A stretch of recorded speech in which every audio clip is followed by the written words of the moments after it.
পরিশুদ্ধ হন, সৎ পথে চলুন, দুর্নীতিকে কঠোর হস্তে দমন করুন, চাঁদাবাজি নির্মূল করুন।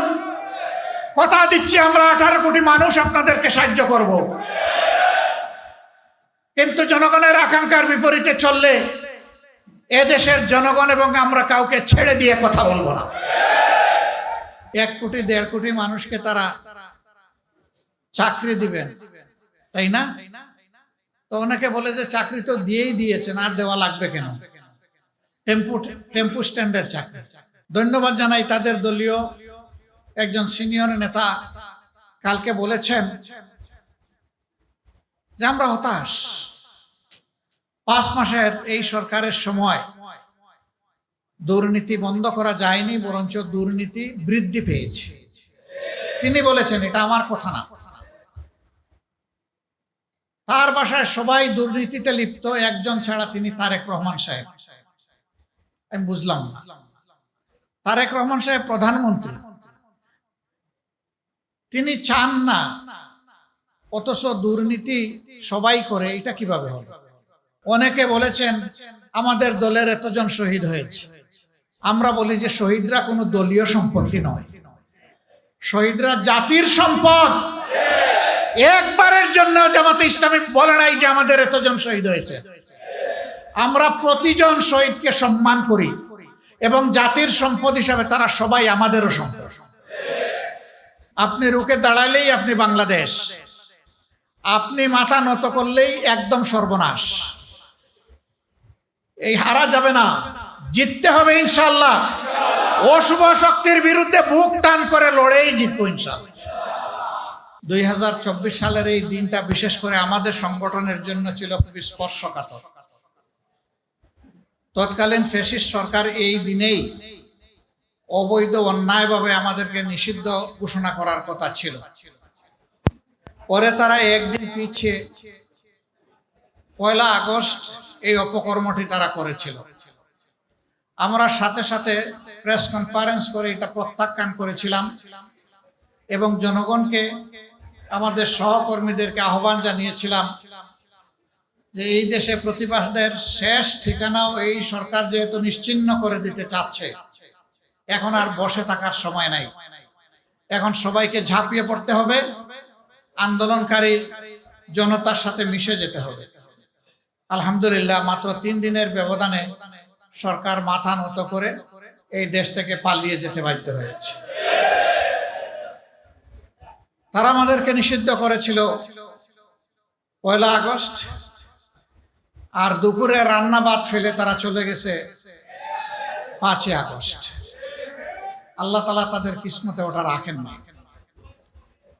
তারা ধারণা করেছিল অতীতের মতো 15.5 বছর যেভাবে মানুষের উপর অত্যাচার নির্যাতন করেছে, এই যাত্রায় তারা ফেসিবাদী কায়দায় সেই আন্দোলন দমন করে দেবে। কিন্তু আল্লাহ তাআলা সমস্ত কুওয়াতের মালিক, শক্তির মালিক, আসমানের ফয়সালা যখন কারো ব্যাপারে জমিনে নেমে আসে, এইটা প্রতিরোধ করার ক্ষমতা কারোই থাকে। সেদিন মানুষ মুখে মুখে বলতে শুরু করলো, আল্লাহ তাআলা একদল আবাবিল পাঠিয়েছিলেন। আবাবিলের কঙ্করের কাছে হস্তি বাহিনী অসহায় ছিল, আব্রাহা। সেই হস্তি বাহিনী টিকে নাই, টুকরা টুকরা হয়ে গিয়েছে। ঠিক 5 আগস্টের অবস্থাটা এমনই হয়েছে। একদিকে সশস্ত্র সরকারি বাহিনীকে নামিয়ে দেওয়া হয়েছিল, তার সাথে সরকারি সন্ত্রাসী গুন্ডারাও হাতে অস্ত্র নিয়ে রাস্তায় নামেছিল। আর আরেকদিকে নিরস্ত্র কিছু মানুষ বুকে ঈমান আর মুখে দেশপ্রেমের স্লোগান নিয়ে তারা নেমেছিল। এই ঈমান এবং স্লোগানকে আল্লাহ বিজয়ী করেছে। আল্লাহ তাআলা কালামে হাকিমে বলেছেন, কাম মিন ফিয়াতিন কালিলাতিন গালাবাত ফিয়াতান কাসীরাতান বিইজনিল্লাহ। দুনিয়ার শক্তি, সামর্থ্য আর বিশাল বাহিনী অসহায়, যখন আল্লাহর ফয়সালা হয়ে যায় তখন ক্ষুদ্র বাহিনীকেও আল্লাহ বিশাল বাহিনীর উপর বিজয় দিয়ে দেন। এটি দুনিয়ায় একবার হয় নাই, বারবার হয়েছে। কিন্তু দুর্ভাগ্য, যারা দুরাচার, যারা স্বৈরাচার, এর থেকে তারা শিক্ষা নেয় না। এটা তাদের কপালে ঝুঁকে না। এই আন্দোলনে সবচেয়ে বেশি কুরবানি দিয়েছে শ্রমিক সমাজ। যে 1400 শহীদ হয়েছে বলে জাতিসংঘ বলেছে, তার মধ্যে যদি পেশা বিবেচনা হিসাব করা যায় শ্রমিকদের সংখ্যা সবচেয়ে বেশি, তারপরে হচ্ছে ছাত্রদের সংখ্যা, এরপরে সাধারণ জনগণের সংখ্যা। সুতরাং যুগে যুগে শ্রমিকরা অন্যায় ও সত্যের বিরুদ্ধে রক্ত দিয়েছে, জীবন দিয়েছে। 24-এও তারা একই কাজ করেছে। এই শ্রমিকরা তারা তো কোটার জন্য আন্দোলন করে নাই, তারা করেছিল বৈষম্যের বিরুদ্ধে আন্দোলন। তারা চেয়েছিল সম্মানজনকভাবে দুমুঠো ভাতকে সম্মানের সাথে পরিবার পরিজন নিয়ে বেঁচে থাকার গ্যারান্টি। কিন্তু এখন আমরা কি দেখছি? এই যে একটু আগে বিশেষ অতিথি বলে গেলেন, জাতীয় সংসদে বিরোধী দলীয় হুইপ জনাব রফিকুল ইসলাম খান সাহেব, যে এই বিভাগের মন্ত্রণালয়ের যিনি দায়িত্বে, তিনি গদিতে বসেই বলে দিলেন যদি সমঝোতার ভিত্তিতে কিছু নেওয়া হয় তাইলে এটাকে চাঁদা বলা যাবে। ওনার এলাকায় চাঁদা বন্ধ হয়েছে, আমি জানি না একেবারে তৃণমূলের সব কিছুতে চাঁদা বন্ধ হয়েছে কিনা। চাঁদা বন্ধ করবে না বলে ইতিমধ্যে তারা ঘোষণা দিয়েছে। তাদেরই একজন হুইপ, তিনি বলেছেন যে কোনো দেশ থেকে যে কেউ আসলেও এই দেশে চাঁদাবাজি বন্ধ হবে না। তবে তারেক রহমানের সরকার চেষ্টা করতেছেন এটাকে কিছু নিচে নামাইয়া, মানে এইটার মাধ্যমে দ্বিতীয় দফা চাঁদাবাজিকে জাতীয় সনদ বা স্বীকৃতি দেওয়া হবে। 1 কোটি 1.5 কোটি মানুষকে তারা চাকরি দিবেন, তাই না? তো অনেকে বলে যে চাকরি তো দিয়েই দিয়েছেন, আর দেওয়া লাগবে কেন? টেম্পু স্ট্যান্ডের চাকরি, কি চাকরি এটা বুঝেন তো আপনারা? চাকরি তো হয়ে গেছে। এই চাকরি তো আমাদের জনগণ চায় না, এই চাকরিকে এই দেশের জনগণ ঘৃণা করে। গতকালকে এই ধরনের একটি সমাবেশ ছিল শহীদ এবং আহত জুলাই যোদ্ধাদের নিয়ে। আমি সেখানে বলেছিলাম মাথা থেকে পায়ের পাতা পর্যন্ত ঘুণ পুকে ধরেছে এবং সরিষার মধ্যে ভূত আছে, অতএব ভূত তাড়াতে পারবে না এই সরকার। ধন্যবাদ জানাই তাদের দলীয় একজন সিনিয়র নেতা কালকে বলেছেন যে আমরা হতাশ, 5 মাসের এই সরকারের সময় দুর্নীতি বন্ধ করা যায়নি, বরঞ্চ দুর্নীতি বৃদ্ধি পেয়েছে। তিনি বলেছেন, এটা আমার কথা না। তার বাসায় সবাই দুর্নীতিতে লিপ্ত, একজন ছাড়া, তিনি তারেক রহমান সাহেব। আমি বুঝলাম না, তারেক রহমান সাহেব প্রধানমন্ত্রী, তিনি চান না, অথচ দুর্নীতি সবাই করে, এটা কিভাবে হবে? আমরা দেখি তার ইশারায় সবকিছু চলে, তাহলে তার ইশারায় এটা বন্ধ হয় না কেন?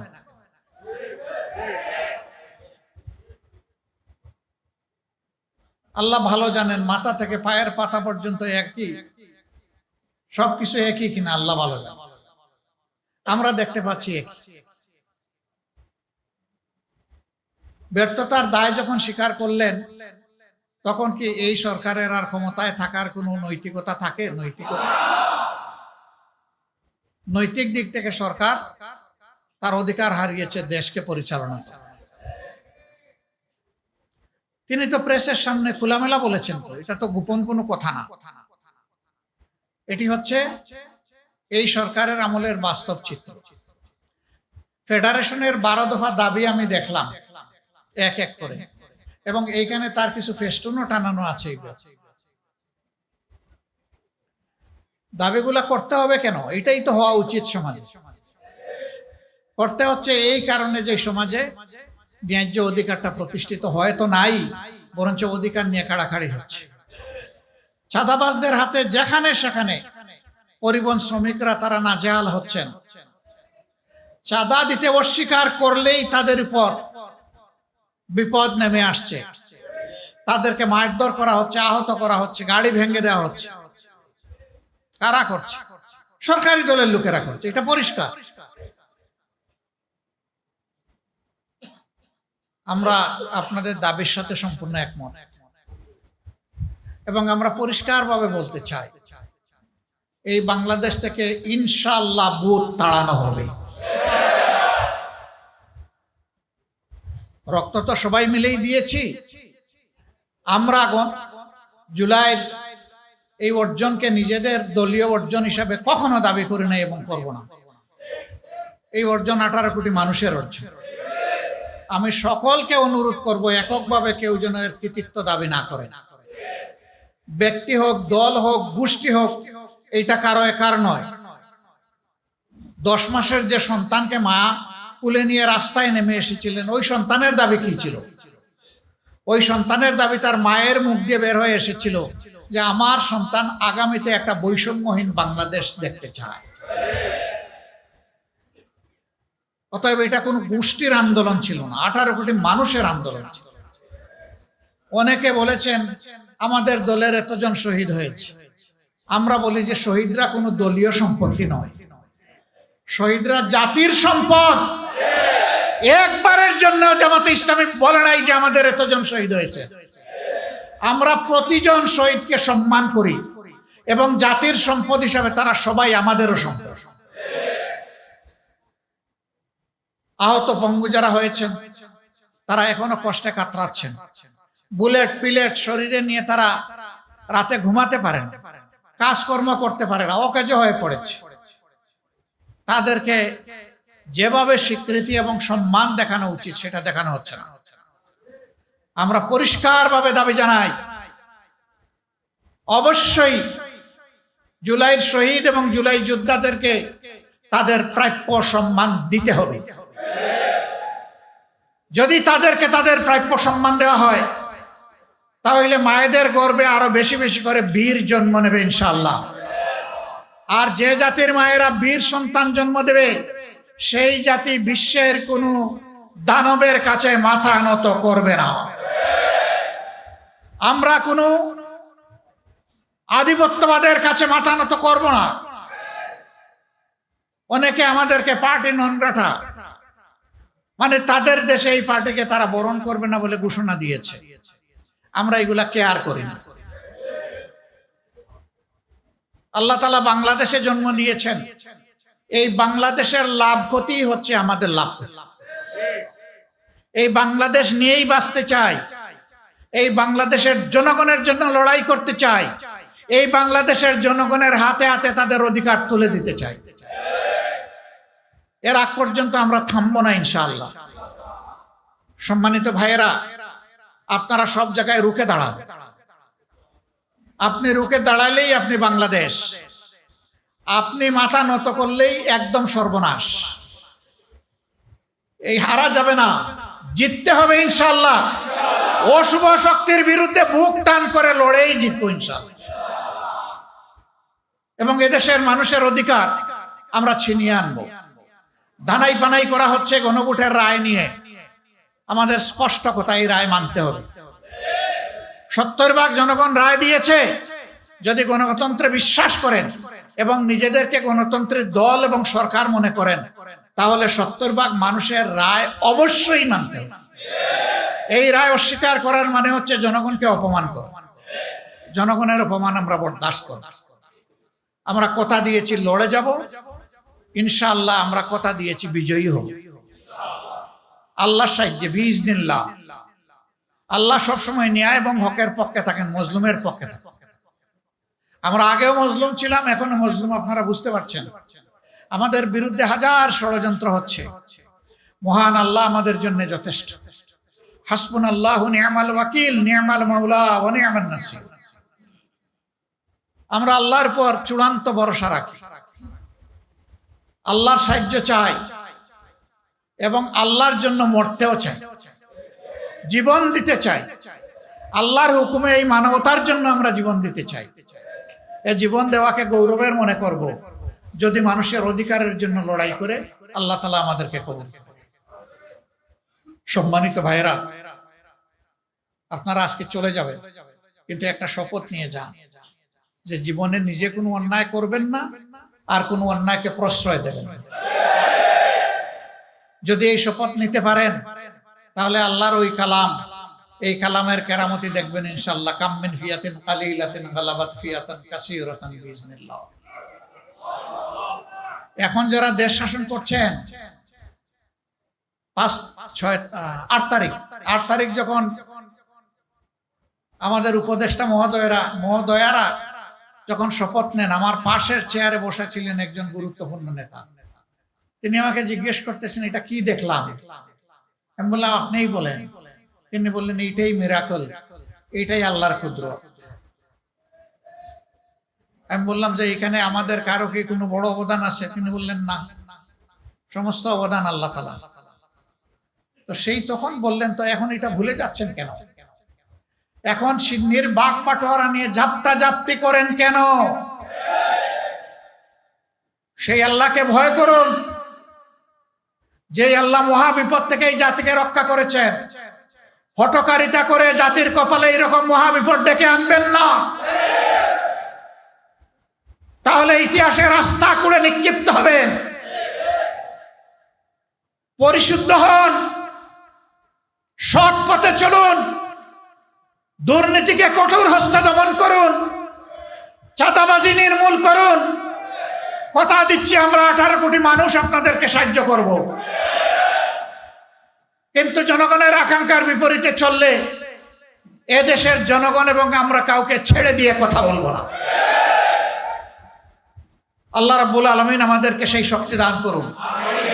বাংলাদেশ ইনশাআল্লাহ মুক্ত হবে, তবে হয়তো তার জন্য আরো বড় কোনো ত্যাগ স্বীকার করতে হবে। আমি সবাইকে সেই ত্যাগ স্বীকারের জন্য প্রস্তুত থাকার আহ্বান জানিয়ে আমার কথা এখানেই শেষ করছি। আল্লাহ হাফেজ।